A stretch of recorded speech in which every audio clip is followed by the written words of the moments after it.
Hello friends, welcome to meaning in Telugu channel. ఈరోజు word ఏమిటంటే ప్లకేట్. దీని తెలుగులో శాంతింపజేయు అని అంటారు.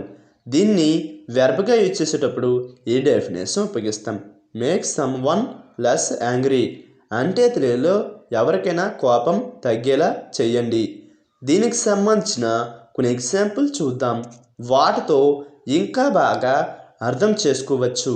For example, firstly, he never attempts to placate his enemy. అంటే తెలుగులో అతను తన శత్రువును శాంతింపజేయడానికి ఎప్పుడు ప్రయత్నించడు.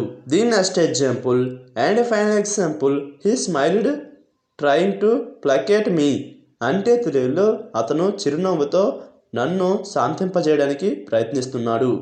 ఈ వీడియో మీకు నచ్చితే లైక్ చేయండి. మరిన్ని వీడియోల కోసం మా ఛానల్ని సబ్స్క్రైబ్ చేసుకోండి. Thank you friends.